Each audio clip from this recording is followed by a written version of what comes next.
आवाजें कह रहा हूँ। चलो खैर देखो, हाँ जी अभिनंदन, मुझे ऐसा लग रहा है कुछ करना पड़ेगा। चलो ये चले फिर एलआर सर्किट से स्टार्ट कर रहे हैं, है ना। एलआर सर्किट से ही जो पिछली क्लास में चल रहा था उसी से कंटिन्यू करेंगे। तो अब एक प्रॉब्लम डिस्कस करने जा रहे हैं यहाँ पर, वो देखो एलआर सर्किट के ऊपर प्रॉब्लम। थ्योरी हम लोगों ने प्रीवियस क्लास में समझ ली थी, इंडक्टर की प्रॉपर्टी समझ में आ गई थी। अब आज एक और प्रॉपर्टी ना एक्सप्लेन करेंगे, एक और प्रॉपर्टी, लेकिन एग्जाम्पल के थ्रू। एक एग्जाम्पल है, इसके थ्रू हम लोग एक प्रॉपर्टी को एक्सप्लेन करेंगे। तो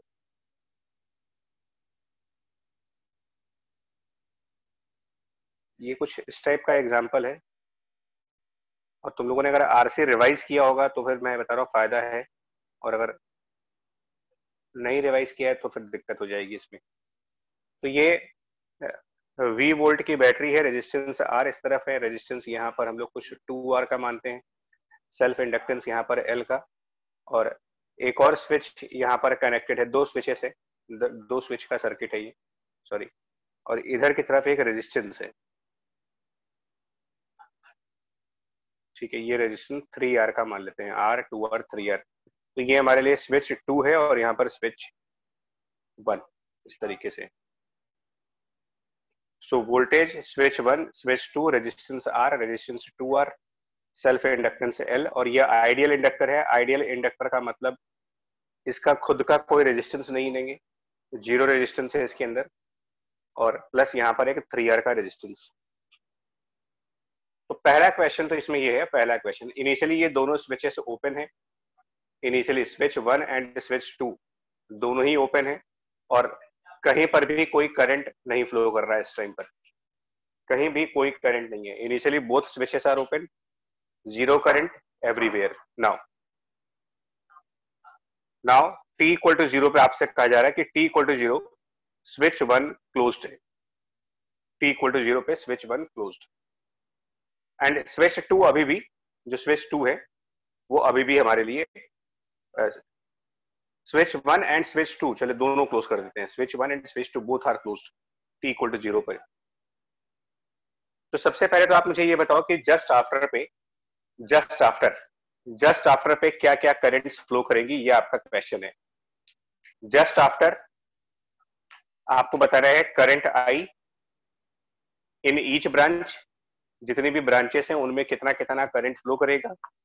और सेकेंडली पोटेंशियल डिफरेंस आपको बताना है across the inductor, across inductor. ये दो क्वेश्चंस है, तो स्टेप बाय स्टेप सॉल्व करेंगे और बताइए इसको, स्टेप बाय स्टेप सॉल्व करेंगे और फिर आगे बढ़ेंगे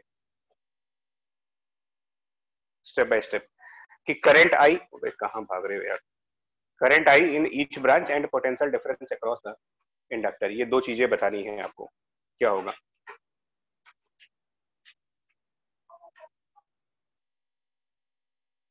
तो जैसे कैपेसिटर के टाइम पर होता था ना, कैपेसिटर में भी हम लोगों ने एक प्रॉपर्टी को डिस्कस किया था कि कैपेसिटर में जस्ट आफ्टर की जब बात होती थी, जस्ट आफ्टर के स्विच क्लोज करने के तुरंत बाद की अगर हम बात करें कैपेसिटर के केस पे, इन केस ऑफ कैपेसिटर, तो एक अलग कंसेप्ट लगाते थे, और इन्फिनिटी यानी स्टडी स्टेट पे जाकर के अलग कंसेप्ट लगाते थे। वैसे ही कुछ इंडक्टर के अंदर करना है मेरे को, कि क्या लगाओगे जस्ट आफ्टर वाला कंसेप्ट, जस्ट आफ्टर पे। तो यहां पर आप प्रॉपर्टी वो यूज करोगे, इंडक्टर को हम लोगों ने कल पिछली क्लास में कंपेयर किया था मैकेनिक्स के, inductor was compared with the mass, mass m से कंपेयर किया था।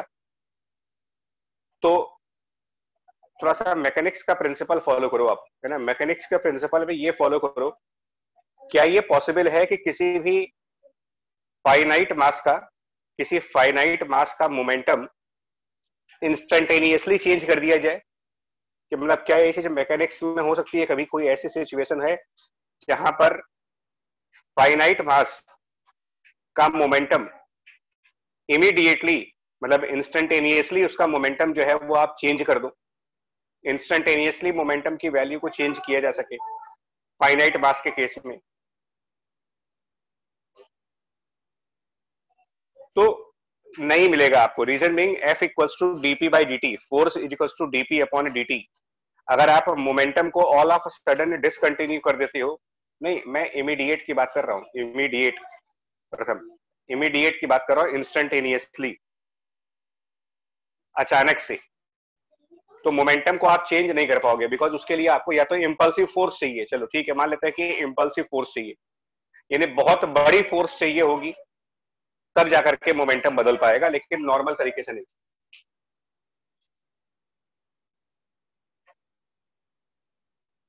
तो यहां पर भी ऐसे ही होगा, यहां पर इंडक्टर की प्रॉपर्टी क्या है, हम लोगों ने क्लियरली ये वर्ड यूज किया था कि जो इंडक्टेंस है, इंडक्टेंस वो प्रॉपर्टी है किसी भी लूप या कॉइल की, और वो एक नेचर होता है to oppose the, nature to oppose change of flux. इसी स्टेटमेंट को फॉलो करेंगे आप, nature to oppose the change of flux, इसको फॉलो करें।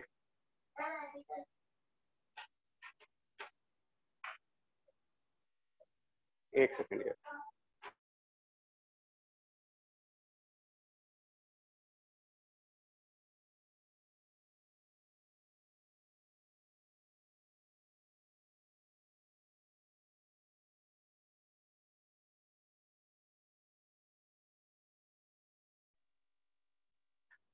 Nature to oppose the change of flux है ये, यानी कि फ्लक्स को आप इमीडिएटली चेंज नहीं कर पाएंगे। वो वैसे भी फ्लक्स जो हम लोग डिफाइन करते हैं वो फ्लक्स पाई इंडक्टेंस के केस में एल इंटू आई है, एल इंटू आई। तो मेरा मेरा ये कहना है कि फ्लक्स को हम अचानक से चेंज नहीं कर पाएंगे, सडनली चेंज नहीं कर पाओगे, all of sudden flux change नहीं हो सकता, बिकॉज फेराडेज लॉ कहता है कि EMF minus of D phi by D T है। तो अगर फ्लक्स फाई चेंज कर जाए, all of sudden changes, all of sudden की बात कर रहे हैं, अचानक से बदल जाए वो, तो अगर ऐसा हुआ तो इसका मतलब क्या होगा कि जो डी फाई है, अगर चेंजेस ऑल ऑफ सडन है तो इसका मतलब डी फाई की वैल्यू फाइनाइट हो जाएगी और D T tending to zero हो जाएगा। तो ये ऐसा हो सकता है, मतलब ये चीज हो सकती है, लेकिन ये उसके लिए जो मुझे ईएमएफ चाहिए होगा वहां पर, वो एक इनफाइनाइट वैल्यू का ईएमएफ चाहिए होगा, लगभग बहुत बड़ा ईएमएफ चाहिए होगा, इन्हें बहुत बड़ा पोटेंशियल डिफरेंस चाहिए होगा, या फिर बहुत बड़ा वर्क डन चाहिए होगा, इनफाइनाइट अमाउंट का वर्क डन।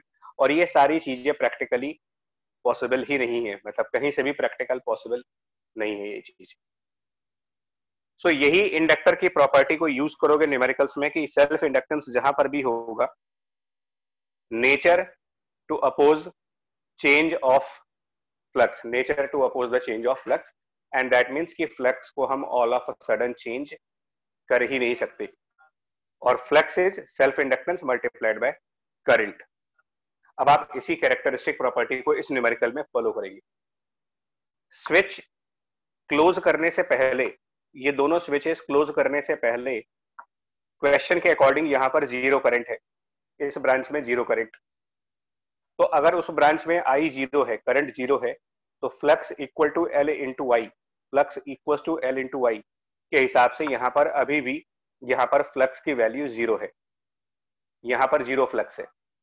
तो अगर हम स्विच बंद करेंगे तो इमीडिएट, यानी कि जस्ट आफ्टर की बात कर रहे हैं वो, तो ऐसा नहीं हो सकता, ये इम्पॉसिबल टास्क है कि जैसे ही आप स्विच बंद करोगे वैसे ही यहां पर कुछ फ्लक्स प्रोड्यूस हो जाए। यही इंडक्टेंस है, वो डिले कर देगा करंट की ग्रोथ को, करंट की ग्रोथ को जब डिले कर देगा तो करंट अचानक से यहां पर प्रोड्यूस नहीं हो सकती, ऑल ऑफ सडन वहां पर करंट नहीं आएगी। एंड दैट मीन्स कि जस्ट आफ्टर के केसेस में, इंडक्टर के न्यूमेरिकल्स में, और जस्ट आफ्टर का जब केस आएगा, जस्ट आफ्टर, तो आप ये स्टेटमेंट अब फॉलो करोगे, करंट थ्रू इंडक्टर, जहां पर इंडक्टर लगा रखा है हमने, current through inductor L equal to zero. Just after में, इन स्विचेस को बंद करने के तुरंत बाद यहां पर अभी भी हम जीरो करंट दिखाएंगे, यहां पर जीरो करंट। स्टेटमेंट में फिर बोल रहा हूं, ये इंडक्टर की बहुत इंपॉर्टेंट प्रॉपर्टी है, और अगर आप कंपेयर करोगे आरसी सर्किट से तो थोड़ा सा डिफरेंस भी है। आरसी सर्किट में ऐसा नहीं होता था, आरसी सर्किट में जस्ट आफ्टर वाले केस में जहां पर कैपेसिटर लगा होता था वहां से करंट फ्लो होता है, और स्टेडी स्टेट आने के बाद वहां से करंट फ्लो करना बंद कर देता है। इंडक्टर में थोड़ा सा अपोजिट बिहेवियर है, जैसे ही स्विच बंद करेंगे इस ब्रांच में हम कहेंगे कि जीरो करंट रहेगा, जस्ट आफ्टर में यहाँ पर जीरो करंट रहेगा। और उसके पीछे का आर्ग्यूमेंट ये है कि करंट अचानक से बदल नहीं सकते, क्योंकि करंट अचानक से बदलने का मतलब फ्लक्स अचानक से चेंज होगा, और फ्लक्स अचानक से चेंज होने का मतलब इनफाइनाइट ईएमएफ, जो कहीं से भी रीजनेबल और प्रैक्टिकल नहीं है। क्योंकि इनफाइनाइट ईएमएफ किसी भी सर्किट में आएगा तो वो वैसे भी एक स्पार्क प्रोड्यूस करेगा, स्पार्क होगा, वो सर्किट नहीं होगा फिर। तो अब इस हिसाब से बता दो क्या आंसर आएगा अगर ये स्टेटमेंट फॉलो करे कि जस्ट आफ्टर पे यहां पर करंट फ्लो नहीं करेगा, इस ब्रांच में कोई करंट नहीं जाएगी इंडक्टर वाले ब्रांच में। तो जब ये दोनों स्विचेस बंद करेंगे और इस ब्रांच में करंट जाएगा ही नहीं, इंडक्टर वाली ब्रांच करंट को डिले करेगी, अपोज करेगी, डिले कर देगी या अपोज कर देगी, तो यहाँ पर करंट हटा दो आप, तो बचा आपके पास सिर्फ इधर ये वाला आर और इधर ये 3R। इन दो रेजिस्टेंस के अंदर से करंट जाएगा जस्ट आफ्टर की बात करेंगे तो। ठीक है, बिल्कुल सही है। सो जस्ट आफ्टर पे मैं डायग्राम बना देता हूं, लेकिन इसको ध्यान रखना है क्योंकि ये स्टेटमेंट नॉर्मली मतलब कन्विंसिंग नहीं लगता थोड़ा सा। हाँ जी, और मैं बार बार एक ही स्टेटमेंट को लेकर बैठा हूं कि इंडक्टर का नेचर ही करंट को डिले करने का है, डिले करने का, या इनर्सिया है ना, वो तो इनर्सिया, इलेक्ट्रिकल इनर्सिया, तो वो नहीं चाहता कि कोई चेंज हो। तो जितना करंट स्विच बंद करने से पहले था वो चाहेगा उतना ही करंट बना रहे उसमें। और इसीलिए जस्ट आफ्टर पे क्या होगा कि यहां से करंट आई फ्लो करके गया, इस रेजिस्टेंस से गया, इधर से कोई नहीं जाएगा, इस ब्रांच में से कोई करंट नहीं जाएगा, वो सारा करंट 3R से चला जाएगा और ये इधर से ऐसे फ्लो करके सिंपली आई की value V divided by 4R, ये हो गया जस्ट आफ्टर के केस में। नाउ क्वेश्चन पूछा है यहां पर कितना पोटेंशियल डिफरेंस क्रिएट होगा, जहां पर इंडक्टर कनेक्ट है वहां पर, मतलब अगर इसको कुछ नाम दे दो आप, ए पॉइंट कह दो और इसको बी पॉइंट कह दो, तो क्या पोटेंशियल डिफरेंस आएगा ए और बी पॉइंट्स के बीच में? सोमिल ध्यान से, पॉइंट ए और पॉइंट बी के बीच में कितना पोटेंशियल डिफरेंस आएगा? कृष्णा, हाँ ठीक है। पोटेंशियल डिफरेंस देखिए, potential difference of inductor, inductor वाली ब्रांच में करंट फ्लो नहीं करेगा, लेकिन हाँ जी सूरज सही आंसर है, स्तुति सही है, अंबर सही है, प्रथम ठीक है, आंसर सही है। पोटेंशियल डिफरेंस आएगा यार, संविद सही आंसर है। कैसे होगा जानते हो? आपको पोटेंशियल डिफरेंस ए और बी के बीच में निकालना है, अंबुज ठीक है। ये कैसे निकलेगा जानते हो? आप ए से बी चलो, ए से बी मूव कर जाओ, इसको मैंने पिछली बार भी कहा था कि पोटेंशियल डिफरेंस निकालने का सबसे आसान तरीका यही है। अक्षिति सही आंसर है। तो हम लोग ए से बी इस ब्रांच में नहीं जाएंगे, ए से बी हम लोग इधर वाली ब्रांच से चलते हैं। यहाँ पर करंट नहीं है, यहाँ पर कोई करंट नहीं है, यहाँ पर करंट की वैल्यू 0। तो जब आप ए से चलोगे तो यहाँ पर पोटेंशियल डिफरेंस कुछ भी नहीं होगा। फिर आगे बढ़ेंगे, इधर S2 वाली ब्रांच से, फिर 3R वाली ब्रांच से जाएंगे, तो यहाँ पर एक पोटेंशियल डिफरेंस ओम्स लॉ के अकॉर्डिंग आएगा, वो होगा I इंटू 3R, और फिर यहाँ से B पॉइंट मिल जाएगा आपको, तो सीधा सीधा I मल्टीप्लाइड बाय 3R अगर हम इस वाली ब्रांच के थ्रू जाते हैं तो, और उससे आपको आंसर मिल जाएगा 3V/4, वो भी पॉजिटिव में, पॉजिटिव में। दैट मीन्स कि पॉइंट ए का पोटेंशियल ज्यादा होगा और पॉइंट बी का पोटेंशियल कम होगा। अब कुछ लोग को ऐसा लगता है कि यार ये अजीब सी बात है, करंट तो है नहीं वहां पर, लेकिन पोटेंशियल डिफरेंस क्या कर रहा है फिर वहां? यहाँ पर करंट नहीं है तो पोटेंशियल डिफरेंस क्यों है?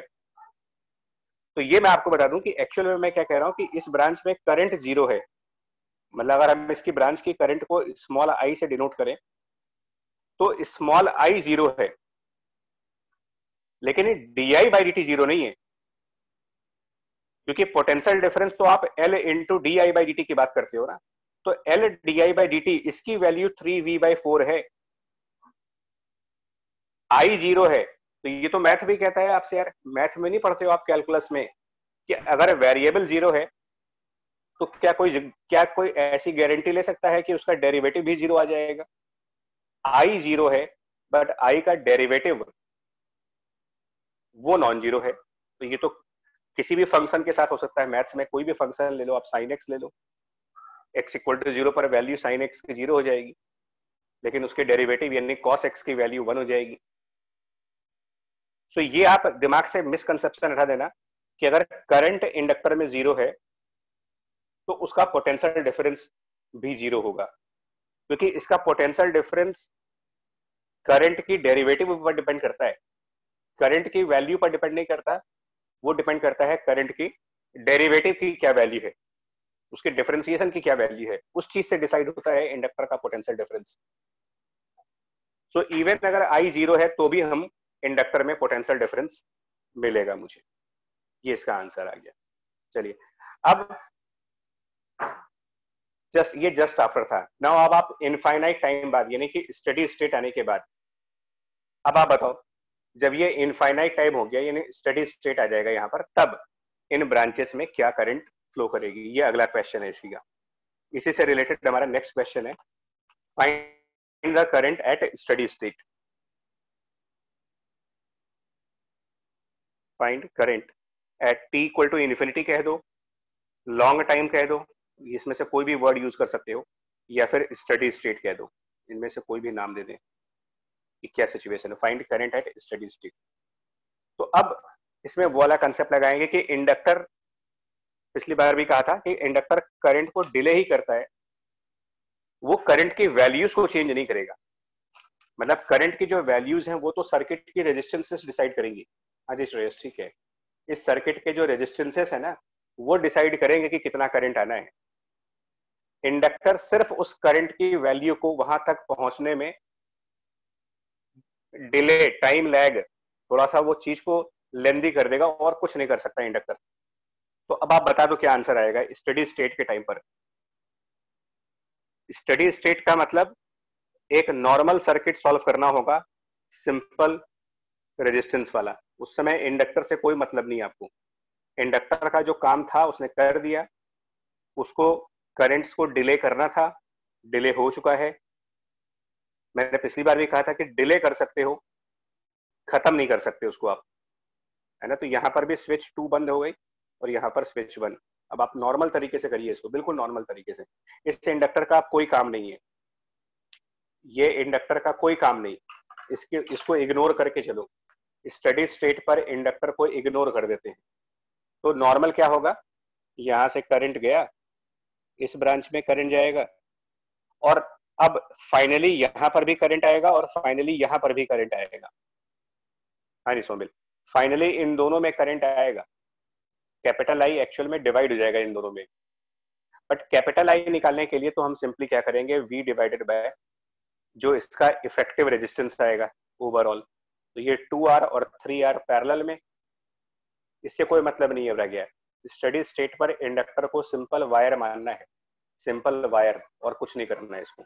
It is just as a normal wire of zero resistance, a normal wire of zero resistance, और कुछ ना मानिए इसे। तो 2R और 3R का पैरेलल कॉम्बिनेशन और प्लस वो R, उससे आपका आंसर आ जाएगा। तो 5V अपॉन मतलब R प्लस 6R/5, तो वो इतना आ जाएगा। ठीक है ना, क्या कर रहे हैं, सही है। ये बैटरी वाली करंट आ जाएगी, उसके बाद आप इंडिविजुअल करंट भी निकाल सकते हो। यहाँ पर भी तो निकालना पड़ेगा ना करंट यार। वो करंट डिवाइड कैसे करोगे, 2R और 3R का रेजिस्टेंस में जब जाएंगे करंट, तो वो डिवाइड भी तो होगी, वो करंट यहाँ पर डिवाइड भी होगी। तो मैं लिख दे रहा हूँ यहाँ पर 3I/5 करंट आएगा और यहाँ पर 2I/5 करंट। वो चेक कर लेना, distribution of current in the parallel wires. और अब यहाँ पर पोटेंशियल डिफरेंस 0 होगा। स्टडी स्टेट आ चुका है, इंडक्टर का पोटेंशियल डिफरेंस 0। अब यहाँ पर कोई पोटेंशियल डिफरेंस नहीं होगा, बट वहां पर करंट है। अजीब सी बात है, अजीब सी बात है यहाँ पर। अब इंडक्टर में करंट है लेकिन पोटेंशियल डिफरेंस नहीं है, और जस्ट आफ्टर पे करंट नहीं था बट पोटेंशियल डिफरेंस था।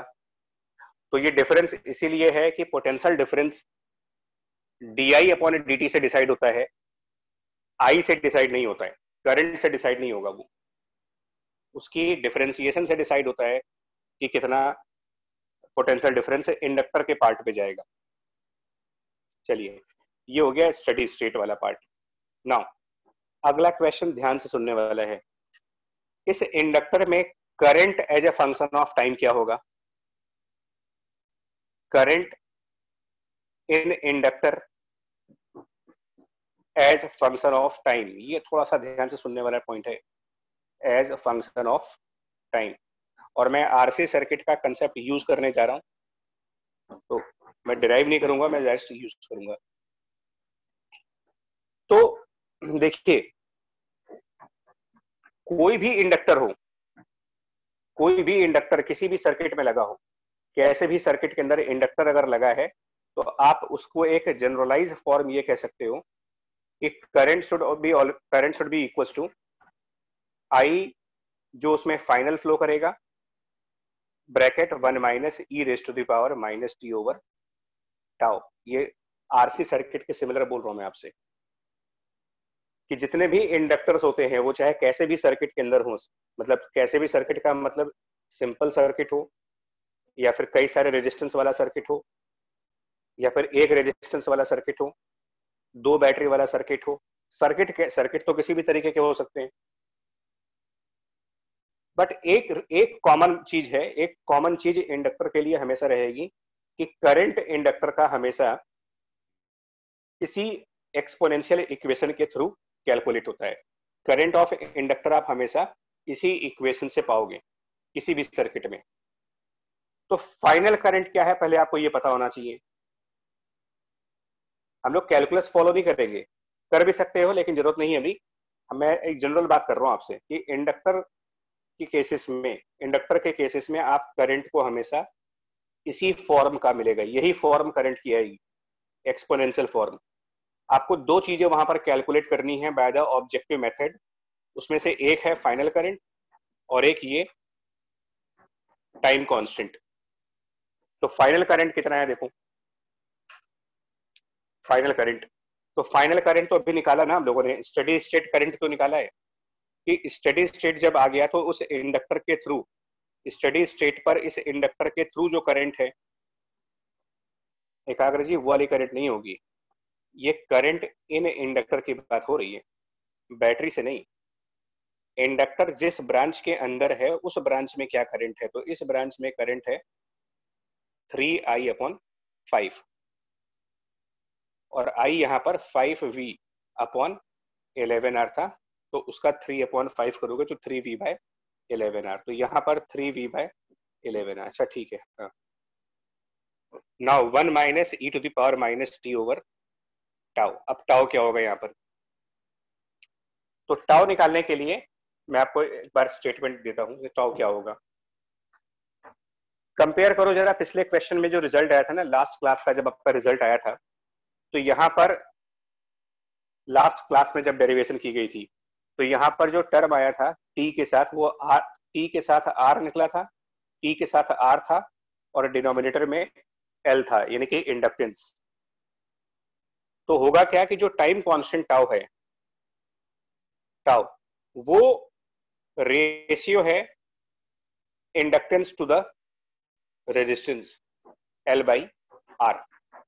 बट यहां पर कौन सा आर, यहाँ तो कई सारे रेजिस्टेंस है ना, तो कौन से आर की बात करेंगे, इस सर्किट में तो 3 रेजिस्टेंस है, तो यहाँ पर कौन से रेजिस्टेंस की बात की जाएगी। तो ये कंसेप्ट मैं हिंट कर रहा हूं आपको, हिंट कर दे रहा हूं, आरसी सर्किट को रेफर कर लीजिएगा, आरसी। हाँ जी प्रकृति बताओ। सर तो मुझे बस ये पूछना था सर, आई फाइनल आपने 3V/11 वो कैसा है, उसको रीजन करो। 3V यहाँ से लिखा है, ये वाला 3/5, और कैपिटल आई की वैल्यू रखी है, कैपिटल आई की वैल्यू यहाँ से है 5V/11R। ये कैपिटल आई रखा, मतलब ये वैल्यू 5V/11R वो यहाँ ले गए, वहां से आ रहा वो। Okay sir, okay okay. ये आरसी सर्किट में रेफर करिएगा, मैं बता देता हूँ आपको। करना ये होता है कि यहाँ पर आर तो निकालना होता है, लेकिन आर आप इफेक्टिव निकालते हो, लेकिन ये आर इफेक्टिव किन टर्मिनल्स के बीच में निकालते हो, ये आपको ना कैपेसिटर वाले सर्किट से बताता हूँ।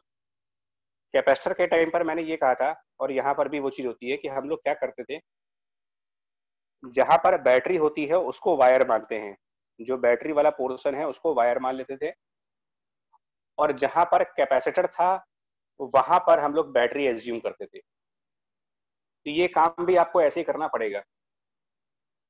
यहाँ पर भी आर इफेक्टिव निकालने के लिए आपको वही काम करना पड़ेगा।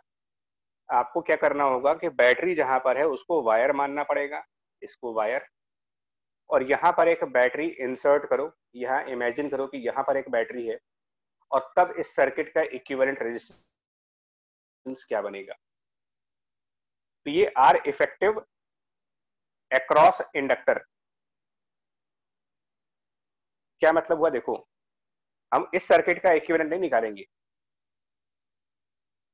ठीक है। आरसी सर्किट रिवाइज करिएगा एक बार। आर, यहां पर ये 2R, और जहां पर इंडक्टर है वहां पर आप हाइपोथेटिकली बैटरी मानो, और फिर यहां पर एक रेजिस्टेंस 3R। अब आप चेक करो इससे आर इक्विवेलेंट क्या बनेगा। इसका आर इक्विवेलेंट चाहिए मेरे को, इस सर्किट का आर इक्विवेलेंट है सात्विक, इस सर्किट का आर इक्विवेलेंट चाहिए, क्योंकि इसके यहाँ के आर इक्विवेलेंट में और यहाँ के आर इक्विवेलेंट में फर्क है। जब आप यहाँ आर इक्विवेलेंट निकाल रहे हो तो 2R और 3R पैरेलल में है, और ये वाला आर सीरीज में है। लेकिन जब आप इस सर्किट को निकालोगे ना, इस सर्किट को, तो कैपिटल आर और 3R ये पैरेलल में होंगे। वो जंक्शन वाला मेथड लगाना, इसको जंक्शन 1 कह दो और इसको जंक्शन 2 कह दो। तो ये 3R का रेजिस्टेंस जंक्शन 1 से जंक्शन 2 की तरफ, और ये R का रेजिस्टेंस भी जंक्शन 1 से जंक्शन 2 की तरफ।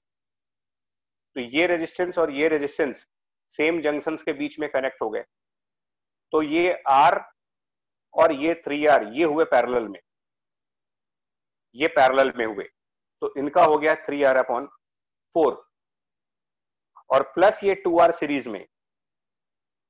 अक्षिति जी ध्यान से देखो, 3R और R तो हो गए पैरेलल में, इनका पैरेलल इक्विवेलेंट 2R के साथ सीरीज में, तो ये मेरे लिए आएगा टोटल आर इफेक्टिव, जो कि 11R/4 है। 11R/4 is the value of R effective. और अब हम कहेंगे कि टाइम कांस्टेंट टाउ की value L divided by this resistance which is 11R/4, which means 4L/11R, 4L/11R ये बनेगा। और तब जाकर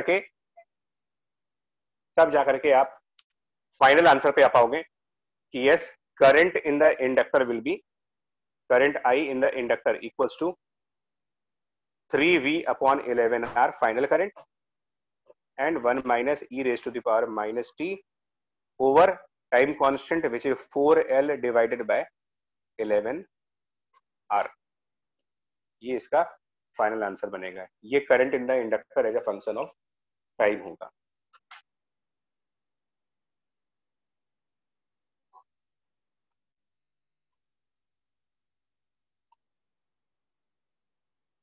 ठीक है। और अगर मैं वैसे बात करूं प्रॉपर तरीके से, तो अब दो बातें ध्यान से देखिए। ये तो मैंने तरीका बताया, जिसको नहीं समझ में आ रहा ना वो एक काम करेंगे, पहले आरसी सर्किट को पढ़ेंगे, आरसी सर्किट को रिवाइज करना होगा। वहां पर ये कंसेप्ट डिस्कस हुआ था, डिटेल में डिस्कस किया था मैंने, तो अभी उतना डिटेल में तो नहीं करेंगे, फिर रिपीट करेंगे टाइम। बट एक बात ध्यान से देखो, एक बात आप ध्यान से देखो, जस्ट आफ्टर जब किया था मैंने, जस्ट आफ्टर है ना, जस्ट आफ्टर, तो जस्ट आफ्टर पे जो ये इंडक्टर था, जस्ट आफ्टर का जो इंडक्टर वाला पोर्शन था, इंडक्टर के लिए आप di/dt निकाल सकते हो। मतलब यहां पर करंट के इंक्रीज करने का रेट, करंट के इंक्रीज करने का रेट जस्ट आफ्टर पर क्या है वो निकाल सकते हैं। di/dt की value 3V divided by 4L, 3V/4L, ये करंट की ग्रो करने का रेट है, करंट की ग्रोथ का रेट, इंडक्टर में करंट की ग्रोथ का रेट है।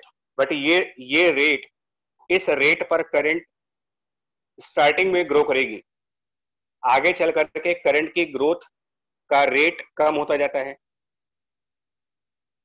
और फाइनल करंट आई है 3V/11R। तो एक प्रॉपर मेथड जिसको बोलते हो, प्रॉपर तरीका, वो क्या है? Final current in inductor divided by initial rate of current. Final current in the inductor divided by initial rate of current. Check करो क्या बनेगा। फाइनल करंट है 3V/11R और initial rate of current 3V/4L। 3V/4L, इनको divide करके देखो क्या बनता है। क्या इनको डिवाइड करके 4L/11R मिलेगा आपको? अगर आप करंट की फाइनल वैल्यू को करंट के इनिशियल रेट से डिवाइड करोगे, इनिशियल रेट से, तो क्या तुमको ये वैल्यू मिल रही है 4L/11R? क्या यही चीज नहीं आ जाएगी 4L/11R? करके देखो इसको, है ना। और यही टाइम कांस्टेंट की प्रॉपर डेफिनेशन है। अगर आप एग्जैक्टली पूछोगे कि टाइम कांस्टेंट की क्या डेफिनेशन है, तो यही इसकी एक्चुअल डेफिनेशन है। टाइम कांस्टेंट की एक्चुअल डेफिनेशन यही है, दैट इज आई फाइनल जो भी रिसीव किया divided by di/dt time t equal to 0 पर क्या था। That is the actual definition of time constant. Real definition time constant की यही है।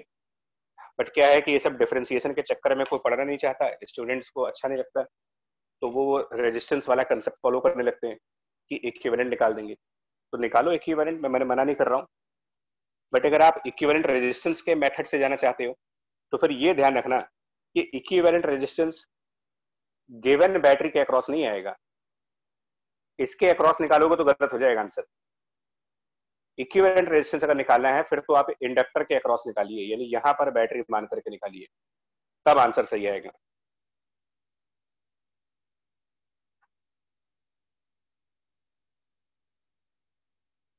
ठीक है, ये इंडक्टर की प्रॉपर्टीज थोड़ा सा खतरनाक है मीन कैपेसिटर से।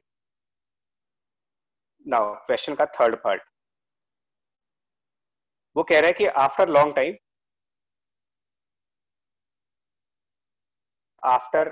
लॉन्ग टाइम स्विच 1 ओपन कर दिया गया एंड स्विच 2 स्टिल क्लोज है, अभी भी क्लोज है। ठीक है, और ये करने के तुरंत बाद, ऐसा करने के just after potential difference of inductor की वैल्यू क्या होगी? ऐसा करने के तुरंत बाद इंडक्टर का पोटेंशियल डिफरेंस क्या मिलेगा आपको? ये क्वेश्चन है।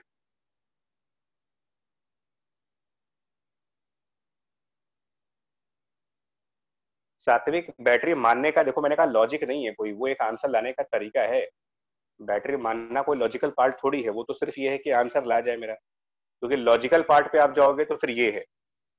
अगर हम लॉजिक्स पे जाएंगे तो टाइम कांस्टेंट की ये प्रॉपर डेफिनेशन है। Proper definition of time constant वो ये है, लेकिन हम लोग इसको अवॉइड करना चाहते हैं, तो वो एक ट्रिक मान लीजिए, रेजिस्टेंस वाला एक ट्रिक है, ऑब्जेक्टिव ट्रिक, टॉ निकलने का आंसर आ जाता है उसके थ्रू। पर उसके पीछे कोई ऐसा फिजिक्स का लॉजिक नहीं है, कोई लॉ नहीं है उसके पीछे कि ऐसा क्यों करेंगे। चलो इसको देखो। आफ्टर लॉन्ग टाइम में ध्यान से देखिए, आफ्टर लॉन्ग टाइम का मतलब ये वाली बात हो रही है जब t इनफाइनाइट हो चुका है, t इन्फिनिटी, उस टाइम यहाँ पर कैपिटल आई करंट है, यहाँ 3I/5 करंट है और यहाँ 2I/5 करंट है, जिसमें कैपिटल आई की वैल्यू 5V/11R। अब क्या कहना चाहते हैं वो लोग?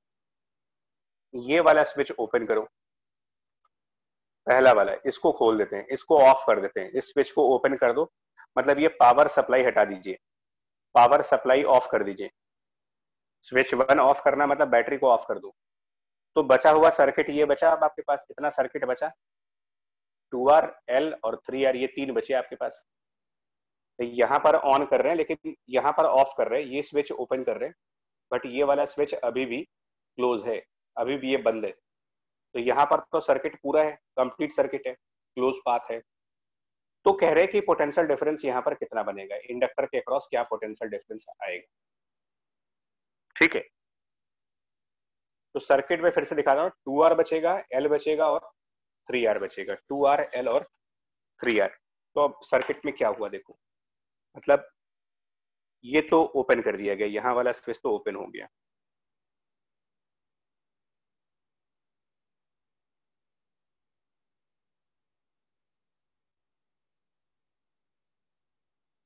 और ये इस तरफ राइट साइड सर्किट पूरा क्लोज है, प्रॉपरली क्लोज है, 3R, 2R और ये L, ये अभी। और जस्ट आफ्टर की बात हो रही है, इसको ओपन करने के तुरंत बाद, और ओपन करने से पहले वाला स्टेटस ध्यान रखिएगा, ओपन करने से पहले लॉन्ग टाइम हो चुका है। लॉन्ग टाइम होने का मतलब ये सब कुछ स्टेबलाइज हो चुका है, सर्किट स्टेबलाइज हो चुका था। सर्किट स्टेबलाइज हो गया था, इसका मतलब ये करंट्स फ्लो कर रही थी, ये 3 करंट्स फ्लो हो रही थी उस समय S1 को ओपन कर रहे हो। तो इसको ओपन करने का इम्पैक्ट यहाँ के ब्रांचेस पर क्या आएगा, तो फिर से देखो वो प्रॉपर्टी आएगी, इंडक्टर में सडन चेंज पॉसिबल ही नहीं है। पहला वाला प्रॉपर्टी जो स्टार्टिंग में डिस्कस किया गया था, वो देखो क्या होगा, सुन लीजिएगा ध्यान से। ये इंडक्टेंस में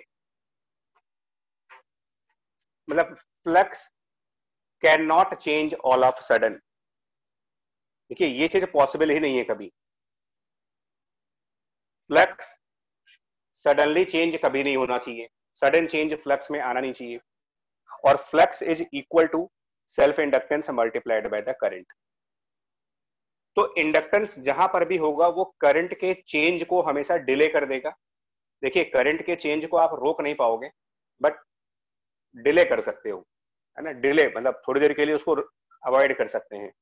तो ये तो हमको 100% पता है कि यहाँ पर फाइनली करंट जीरो हो जाएगी। फाइनली करंट इसलिए जीरो हो जाएगी क्योंकि पावर सप्लाई ऑफ हो गई, पावर सप्लाई ऑफ हो गई तो 100% आपकी करंट, यहाँ पर जो करंट था वो जीरो होगा, बट इंडक्टेंस उसको जीरो होने के लिए थोड़ा सा डिले करेगा। अगर इंडक्टेंस नहीं होता तो करंट अचानक से जीरो हो जाती, इंडक्टेंस है तो करंट को डिक्रीज होने में थोड़ा सा टाइम लगेगा।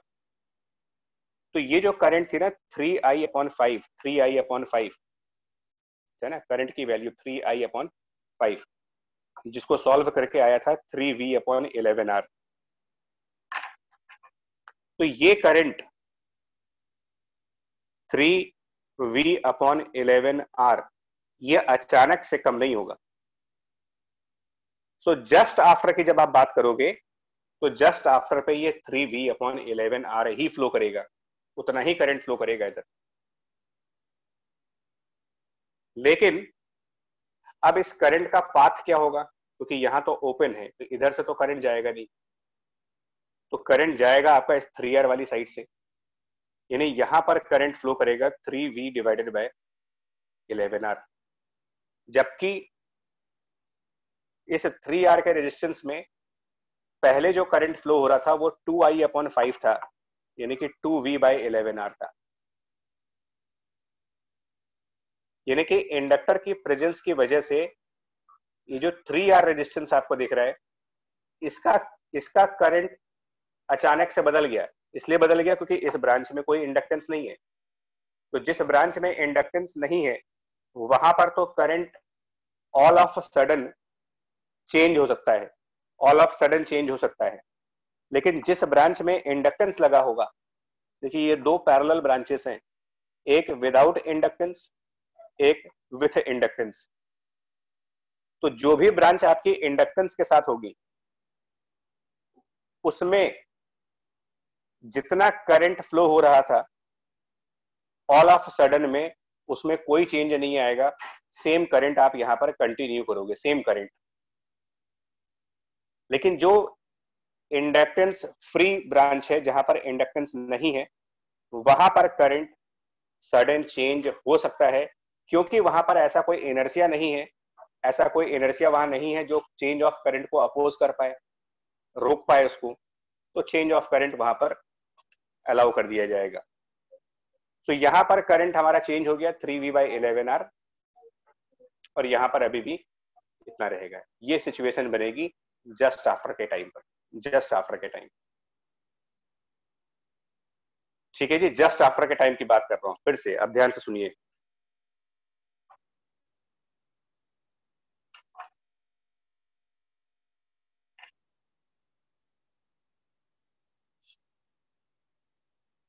अब सुनो, पोटेंशियल डिफरेंस कहा गया है कि इंडक्टर का पोटेंशियल डिफरेंस क्या होगा। तो मैं एक काम करता हूँ, ये ए पॉइंट और ये बी पॉइंट, फिर पूछा तो ये क्या है ना, पोटेंशियल डिफरेंस ऑफ इंडक्टर। तो V of A minus V of B, statement अगर आपने लिखना हो तो लिख लेना यार, मैंने लिखा नहीं है। आप ए से बी चलेंगे, ए से बी चलेंगे, और किधर से चलेंगे ना, तो ये मैं मूव कर रहा हूं वाया 2R और फिर 3R, मतलब हम लोग ऊपर से चलेंगे ऐसे, पहले 2R की साइड जाएंगे, फिर वहां से वापस आएंगे और 3R की साइड आएंगे। तो जब हम 2R की तरफ चलेंगे तो हम लोग करंट के अपोजिट साइड पे चलने लगे, ऊपर की तरफ जा रहे हैं यानी करंट के अपोजिट जा रहे हो, तो प्लस साइन हो गया, और 3V/11R मल्टीप्लाइड बाय 2R। फिर जब हम लोग इधर की तरफ आएंगे डाउनवर्ड साइड पर, डाउनवर्ड साइड पर जब आएंगे तो यहां पर भी करंट के अपोजिट यानी कि प्लस,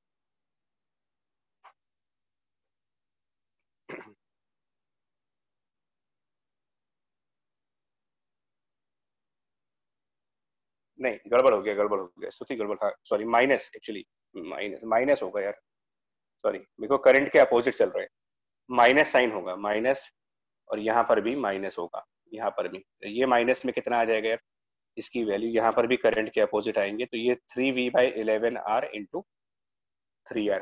तो टोटल कितना बनेगा ये देख लो आप, ये टोटल वैल्यू, टोटल वैल्यू जो बनेगी ना इसके हिसाब से 15V/11, ओके, माइनस 15V/11। अब माइनस साइन आने का मतलब ये है कि पॉइंट ए का पोटेंशियल लो होगा और पॉइंट बी का पोटेंशियल हायर होगा। वो तो इसलिए होगा क्योंकि करंट अब डिक्रीज करेगी, करंट डिक्रीज होगी। ठीक है, ये सिचुएशन है। मैं फिर देखो फिर बोल देता हूँ, मैं एक बार फिर से एक स्टेटमेंट रिपीट करता हूँ, क्योंकि मेरे इस स्टेटमेंट को भी कुछ लोग गलत तरीके से ले लेते हैं। उनको ऐसा लगता है कि मैं ये कहता हूँ कि स्विच ऑफ करने के बाद भी करंट कम नहीं होगा। तो मेरा ये स्टेटमेंट नहीं है, मैं क्लियर कर रहा हूँ अपने स्टेटमेंट को। मैं ये नहीं कह रहा आपसे कि स्विच ऑफ करने के बाद यहाँ पर करंट रिड्यूस नहीं करेगी, करेगी, अचानक से नहीं करेगी। ऐसा नहीं हो सकता कि स्विच ऑफ करोगे आप और ऑफ करते ही, जैसे ही आपने स्विच ऑफ किया वैसे ही करंट जीरो हो जाए। ये तो किसी भी सर्किट में पॉसिबल नहीं है। तो ये जस्ट आफ्टर की बात की थी, तो जस्ट आफ्टर पे 3V/11R रहेगा। हाँ, अगर हम कुछ टाइम के लिए वेट करें ना, वेट फॉर सम टाइम, अगर आपसे कहा जाए कि वेट फॉर सम टाइम, तो करंट इन इंडक्टेंस जीरो हो जाएगा ऑब्वियसली। अगर ऐसा नहीं होगा ना, फिर तो बिना बैटरी के करंट फ्लो करता किसी सर्किट में, तो दुनिया में बैटरी की कोई जरूरत ही नहीं थी हमें। इस पूरी दुनिया में बैटरीज क्यों बनती है? अगर बिना बैटरी के करंट फ्लो करा सकते थे तो बैटरी परचेज ही क्यों करते, हम लोग बैटरी बनाते ही क्यों? तो कोई भी सर्किट जहां पर बैटरी नहीं है वहां पर अल्टीमेटली करंट को जीरो होना है, फाइनली जीरो हो जाएगा, लेकिन उसके लिए आपको कुछ टाइम का वेट करना पड़ेगा। हालांकि वो टाइम मैथमेटिकली इनफाइनाइट आएगा, यानी कि अगर हम स्विच 1 को जब हम लोगों ने ओपन किया तो उसके बाद आफ्टर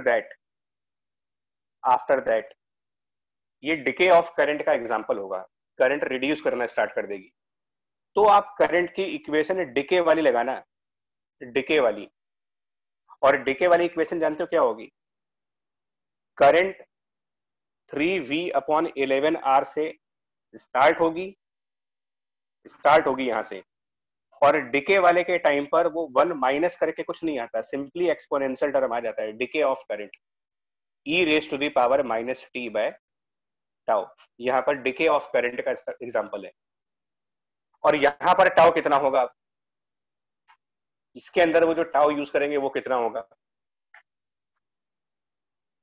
तो इसके अंदर जो टाउ यूज करोगे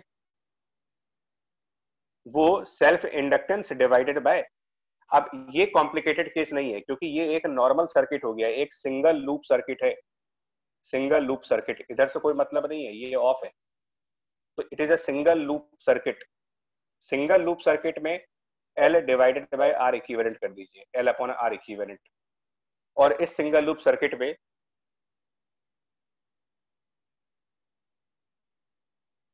सूरज एक मिनट बता रहे हैं,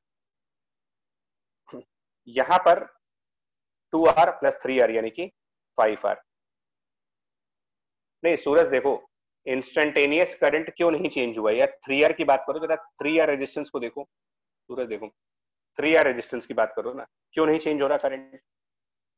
3R रेजिस्टेंस में डाउनवर्ड डायरेक्शन में 2V upon 11R current flow हो रही थी, और अचानक से अपवर्ड डायरेक्शन में 3V अपॉन 11R है, तो सडन चेंज ऑफ करंट तो है यहां पर, 3R के अंदर तो सडन चेंज ऑफ करंट है,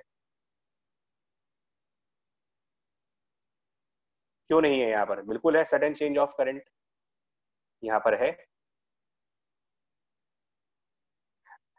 क्योंकि इसलिए है कि वहां इंडक्टेंस नहीं है। और इधर वाली ब्रांच में आप कह रहे हो ना, इधर वाली ब्रांच में, ये वाली जो ब्रांच है, इसके लिए कहा जा रहा है सडन चेंज पॉसिबल नहीं है, sudden change in current not allowed, इस ब्रांच में अलाउ नहीं है क्योंकि इस ब्रांच में इंडक्टेंस है। नहीं सूरज जी बता रहे थे तो एक्चुअली हाँ, मन में डाउट आता है कि यार ये वाली करंट कहाँ चली गई, मन में आता है कि ये जो करंट थी वो गई कहाँ पर, तो ये बता रहा हूं कहाँ गई, इस करंट के चेंज होने की वजह क्या है, उसके चेंज होने की वजह इंडक्टर का इंड्यूस ईएमएफ है, वही तो पोटेंशियल डिफरेंस निकाल रहे हैं कि जैसे ही आप यहाँ स्विच ऑफ करोगे वैसे ही यहाँ पर एक पोटेंशियल डिफरेंस क्रिएट हो जाएगा, यहाँ पर एक इंड्यूस ईएमएफ आ जाएगा, फ्लक्स चेंज हो जाएगा, पोटेंशियल डिफरेंस आ जाएगा, और वो इंड्यूस ईएमएफ जो यहाँ पर जनरेट होगा वो इस 3R के करंट को अचानक से चेंज करेगा, बिकॉज तब ये इंडक्टर अचानक से एक बैटरी जैसा काम करना स्टार्ट कर देगा, और उसकी वजह से 3R का रेजिस्टेंस सडनली चेंज हो जाएगा, ऑल ऑफ सडन वो मिलेगा। इंडक्टर की यही एक इंपॉर्टेंट प्रॉपर्टी है, ठीक है, थोड़ी खतरनाक प्रॉपर्टी है इंडक्टर की, कैपेसिटर से तो खतरनाक है, देखो मैं एग्री कर रहा हूँ इसमें। हाँ जी स्तुति बताओ। सर डीके के केस में तो जैसे फाइनल करंट जीरो हो जाएगा, तो सर अगर हम लोग टाउ की डेफिनेशन फॉलो करें तो सर उससे जीरो नहीं आ जाएगा? नहीं, तो हम इसमें तब ये नहीं लगाएंगे, तब हम ये लगाएंगे initial current upon D I by D T करेंगे ना, डेफिनेशन बदल देंगे ना वहां पे, तो इनिशियल करंट यूज करेंगे यहाँ पर।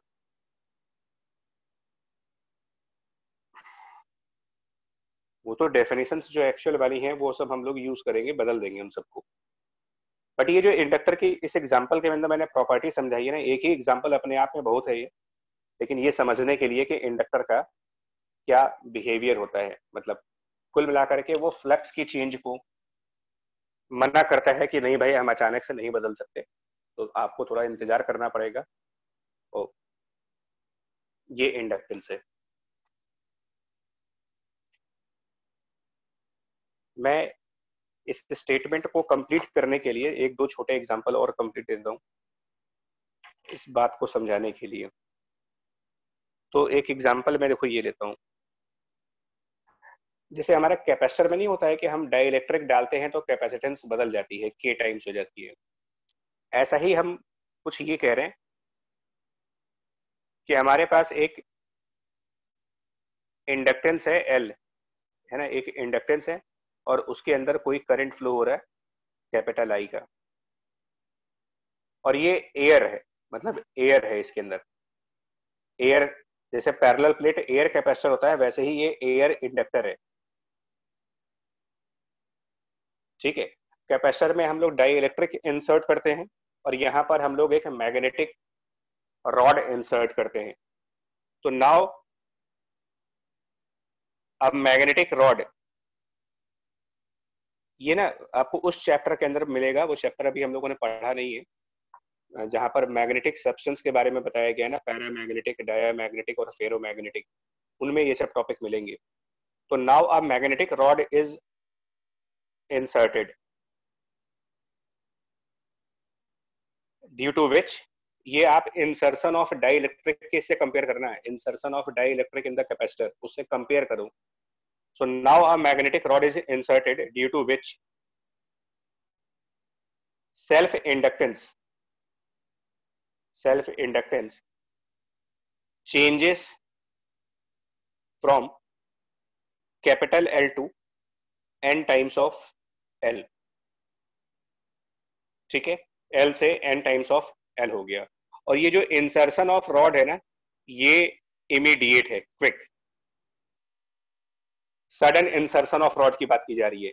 एक रॉड इस कॉइल के अंदर सडनली इंसर्ट किया गया है, स्लोली इंसर्शन की बात नहीं हो रही है, सडन इंसर्शन की बात हुई है। अचानक से एक रॉड आई और इसके अंदर इंसर्ट कर दिया। Find current just after insertion of rod,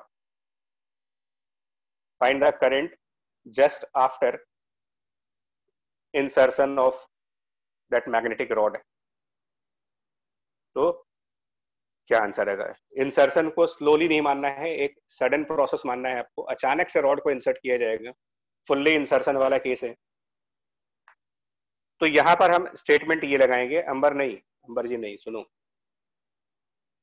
inductance flux की चेंज को अपोज करेगा और फ्लक्स L इंटू आई है।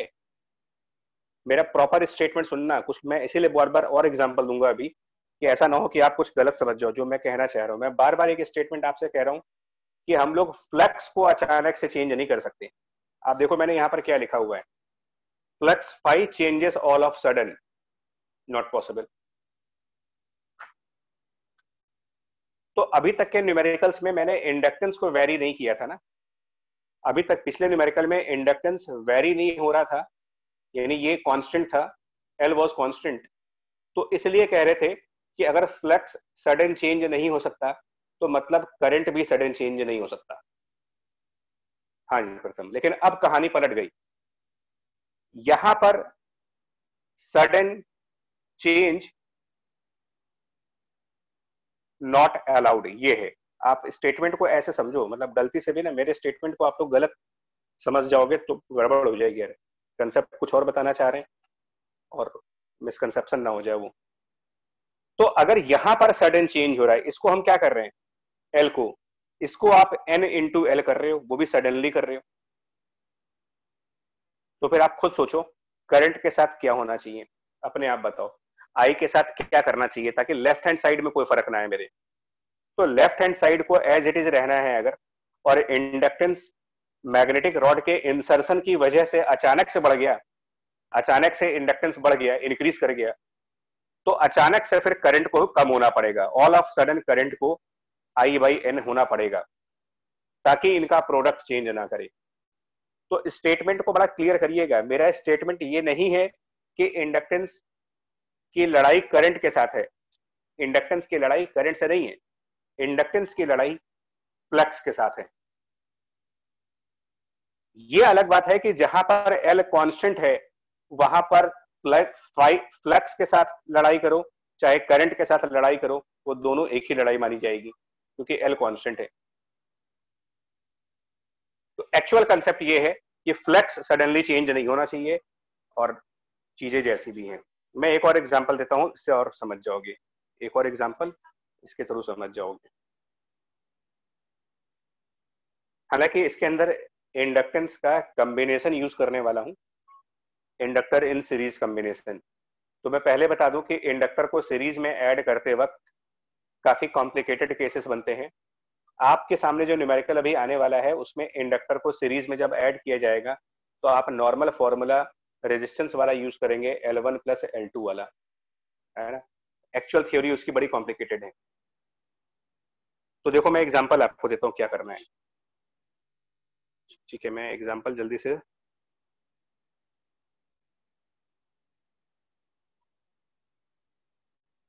एल आर इस तरीके से है और यहाँ पर बैटरी V वोल्ट की, प्लस यहाँ पर भी इंडक्टेंस है, यहाँ पर 2L का इंडक्टेंस है, और यहाँ से ना 2 स्विचेस लगी हुई हैं। तो ये एक स्विच 1 है यहाँ पर और एक स्विच 2। तो पहले हमारा स्विच पॉइंट 1 से कनेक्टेड है, ठीक है। तो पहले स्विच 1 से कनेक्टेड है, उसके बाद हम लोग स्विच को 1 से हटा करके 2 पर ले जाएंगे, 1 से हटा करके 2 पर। तो initially switch at 1 for long time, for the long time, switch is at 1 for long time, then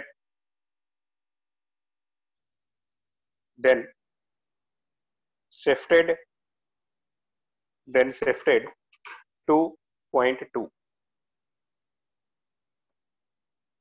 then shifted to point 2 है ना, at time t equal to 0 मान लो उसको, t equal to 0. Now find current as a function of time.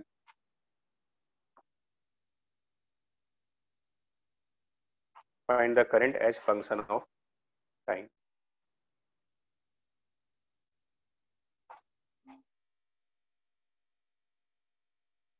तो देखिए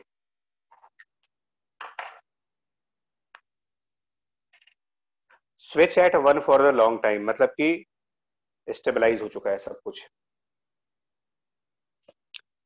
तो जब हम यहाँ पर करंट कैलकुलेट करेंगे ना, यहाँ पर जब ये लॉन्ग टाइम वाला केस है, तो करंट तो नॉर्मल तरीके से V बाई आर चल रहा होगा, यहाँ पर I equals to V upon R हो गया।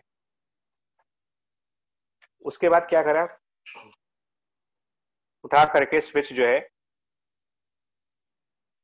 उठा करके हम लोगों ने इस स्विच को इस 2 से कनेक्ट कर दिया जहां पर इंडक्टेंस है। तो जैसे ही आप इसको 2 पे लेके जाओगे ना, जैसे ही इसको 2 पे लेके जाओगे, अचानक से एक चेंज आएगा, अचानक से, मतलब जस्ट आफ्टर की बात करूं अगर मैं, जस्ट आफ्टर 2 पे कनेक्ट करने के जस्ट आफ्टर, और एक डायग्राम आप कंसिडर करो, 2 पर कनेक्ट होने के कुछ और टाइम बाद, थोड़ा सा टाइम इंतजार करें और इंतजार के बाद क्या रिजल्ट आएगा। तो अब उधर वाले ब्रांच से तो कोई मतलब है नहीं, आफ्टर t सेकेंड्स, ये दोनों डायग्राम में समझाता हूं तुम्हें क्या फर्क पड़ेगा। आफ्टर t सेकेंड्स में क्या होगा वो मैं बता देता हूं। आफ्टर t सेकेंड्स में तो आप ये मान लो कि यहाँ पर स्मॉल आई करंट है, स्मॉल आई, इधर भी स्मॉल आई, इधर भी स्मॉल आई और इधर भी स्मॉल आई। अब उसको लेकर के इक्वेशन क्या बनेगी वो समझाता हूं। पोटेंशियल डिफरेंस रेजिस्टेंस का बनेगा, हाँ जी सात्विक, एक सेकंड बाद देख लो। आफ्टर t सेकेंड्स स्विच को पॉइंट 2 पर लाने के, स्विच जब पॉइंट 2 पर आ गया उसके बाद उसके t सेकेंड्स बाद, तो रेजिस्टेंस का हो गया I इंटू आर। और ये दोनों इंडक्टेंस को फिलहाल तो आप नॉर्मल तरीके से ऐड करो, यानी 3L, टोटल इंडक्टेंस 3L और DI over DT equal to capital V। ये भी फिलहाल तो नॉर्मल तरीके से करेंगे, आगे एक्सप्लेन भी करेंगे कि ये 3L क्यों होगा। हाँ जी युवराज सही है। इसके बाद का स्टेप जो है ना, उसमें क्या करना है, DI divided by V minus IR is 1/3L into DT, ये करना है। लिमिट 0 से t होगी, यहाँ पर I होगी। मेन पॉइंट है कि यहाँ पर आप करंट की इनिशियल वैल्यू क्या रखते हो, बस मेन पॉइंट यहाँ पर यह है कि करंट की इनिशियल वैल्यू क्या रखेंगे, तो वो मैं आपको समझा देता हूं। यहां पर इतना करंट इंडक्टेंस L में जा रहा था और अचानक से इंडक्टेंस बढ़ गई, अचानक से इंडक्टेंस L से 2L बढ़ गई, 3L हो गई अचानक से, ऑल ऑफ सडन। तो क्या होगा, अचानक से ये करंट जो कि V बाई आर चल रही थी, क्योंकि इंडक्टेंस 3 टाइम्स बढ़ गई, तो ऑल ऑफ सडन वो करंट रिड्यूस कर जाएगा और I डैश बन जाएगा यहाँ पर V डिवाइडेड बाय 3R। तो जब हम यहाँ पर लिमिट पुट करेंगे तो उस लिमिट में हमको इनिशियल करंट रखना चाहिए V divided by 3r instead of v upon r। इन छोटी बातों का ध्यान नहीं दिया जाएगा तो होगा क्या कि आपका सब कुछ सब सही करोगे, सारी मेहनत करोगे, तो एक छोटे से पॉइंट की वजह से हो सकता है कि मेरा पूरा आंसर स्पॉइल हो जाए, पूरा आंसर खराब हो जाए। इन छोटी बातों को अगर हमने इग्नोर किया तो।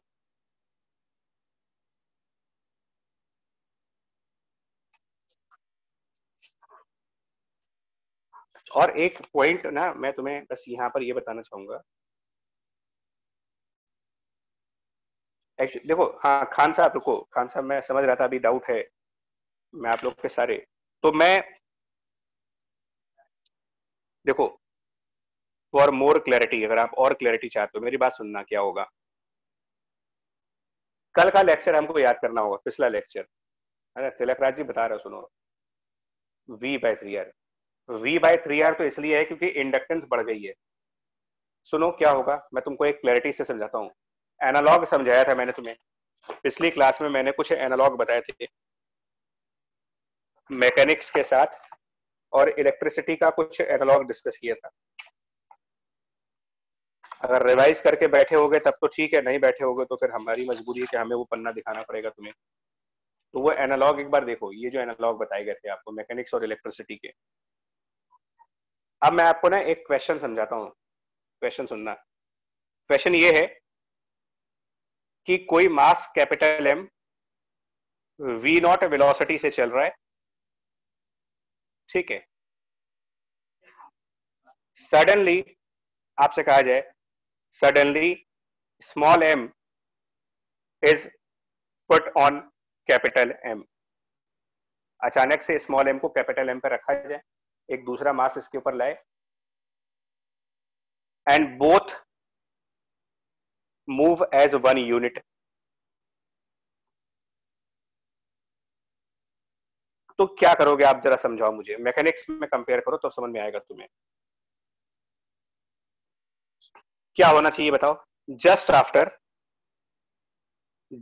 After small m is put, क्या करोगे? जैसे ही हमने स्मॉल एम रखा, जस्ट आफ्टर की बात कर रहा हूं, तो कैपिटल एम और उसके ऊपर हमने एक स्मॉल एम रख दिया, और ये एक यूनिट बन गया, मतलब ये एक सिंगल मास की तरीके से चलेंगे, अब इनमें आपस में स्लिपिंग नहीं है। तो ये एज ए यूनिट यानी एज ए सिंगल ब्लॉक, क्या कहोगे, क्या ये इसी वी नॉट वेलोसिटी से चलेंगे? मैकेनिक्स प्रिंसिपल्स फॉलो करिए, क्या अभी भी ये मास उसी वेलोसिटी पे चलेगा, या कोई और प्रिंसिपल फॉलो करोगे? कैसे निकालोगे नई वेलोसिटी, कैसे निकालोगे? प्रिंसिपल क्या फॉलो होगा नई वेलोसिटी निकालने के लिए? कौन सा प्रिंसिपल फिजिक्स का लगाओगे आप यहाँ पर, क्या फॉलो करोगे? है ना, सभी को आंसर आ रहा है, मोमेंटम कंजर्वेशन फॉलो करेंगे, राइट। देखो कितना आसान है, सब लोग कह रहे हो कि मोमेंटम कंजर्वेशन लगाओगे, और मोमेंटम कंजर्वेशन लगा करके नई वेलोसिटी क्या आएगी फिर, है ना। तो आप क्या करोगे, capital M V naught equal to capital M plus small m V, है ना। मोमेंटम ही तो कंजर्व कराया आपने, the linear momentum is conserve. ये कोई नया तो है नहीं, इन इलास्टिक कोलिजन हुआ, यही चीज तो आपको समझा रहा हूं। देखो यही चीज मैं समझाने की कोशिश कर रहा हूं। कंपैरिजन देखो क्या है, मास का कंपैरिजन किसके साथ था, इंडक्टेंस।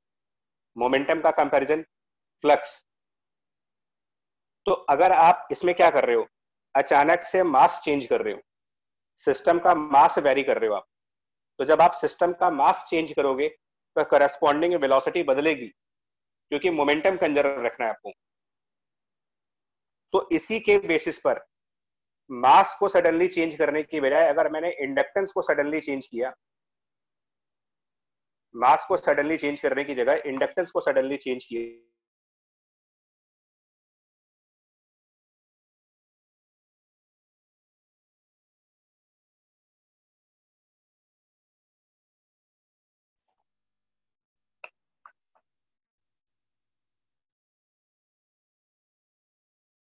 ठीक है। और देखिए फ्लक्स कंजर्वेशन की वजह से जो फाई हम कंजर्व कराएंगे, इसकी वजह से क्या होगा, क्योंकि एल को चेंज कर रहे हो तो फिर आई भी उसी रेशियो में चेंज होगा।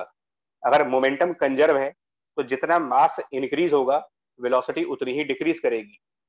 सिमिलरली इंडक्टेंस अगर आप बढ़ा रहे हो तो करस्पॉन्डिंग करंट कम होगी, और इस एग्जांपल में यही हुआ है। अचानक से 2L वाला इंडक्टेंस L वाले इंडक्टेंस में ऐड हो गया, 2L L के साथ ऐड हो गया, तो टोटल इंडक्टेंस हो गई 3L, टोटल इंडक्टेंस 3L। तो करंट उसी 3 के फैक्टर से रिड्यूस कर गया, सो दैट की flux in this inductor and the total flux in these 2 inductors is conserved. क्या इस क्वेश्चन में कैपिटल M का मोमेंटम चेंज नहीं हुआ है? क्या इस क्वेश्चन में कैपिटल M की बात करो, सिर्फ कैपिटल M की, तो क्या कैपिटल M का मोमेंटम चेंज नहीं हुआ? या फिर सिर्फ स्मॉल m की बात करी जाए तो इंडिविजुअल मोमेंटम तो चेंज हो ही सकते हैं।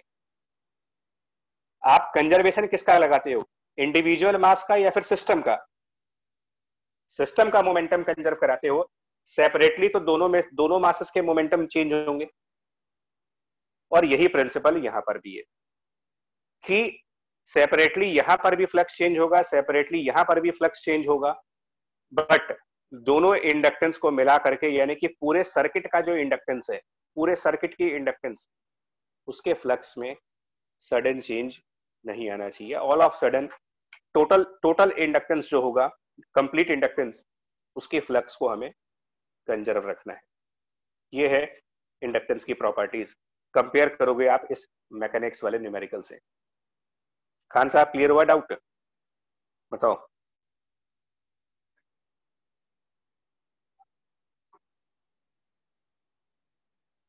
ठीक है, इसको ध्यान रखना है। तो ये कुछ इंडक्टर की थोड़ी मतलब बदमाशी वाली प्रॉपर्टीज हैं। क्या करोगे इसको अचानक से, मतलब नेचर है इसका, समझने में दिक्कत होती है।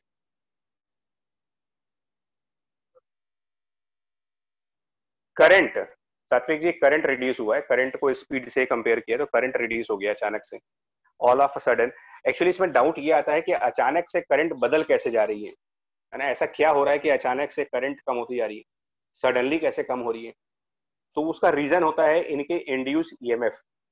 इनके इंड्यूस ईएमएफ अचानक से यहाँ पर एक वोल्टेज प्रोड्यूस हो जाती है, और वो वोल्टेज इस एग्जिस्टिंग वोल्टेज के इफेक्ट को कम कर देते हैं। सडनली इंडक्टेंस में वोल्टेज आती है, ये वोल्टेज इस एग्जिस्टिंग वोल्टेज को कम कर देंगे, और जैसे ही वोल्टेज कम होगा current in this resistance automatically reduce कर जाएगी।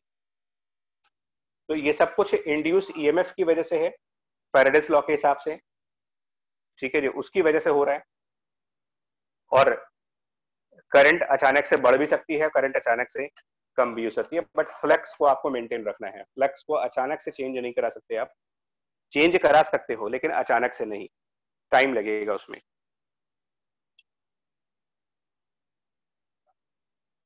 ठीक है, तो ये प्रॉपर्टीज ऑफ इंडक्टर और एलआर सर्किट था। इसके बाद जो टॉपिक आता है वो हमारा इंडक्टेंस और कैपेसिटेंस का कॉम्बिनेशन है, एलसी सर्किट जिसको कहा गया, एलसी। ठीक है, तो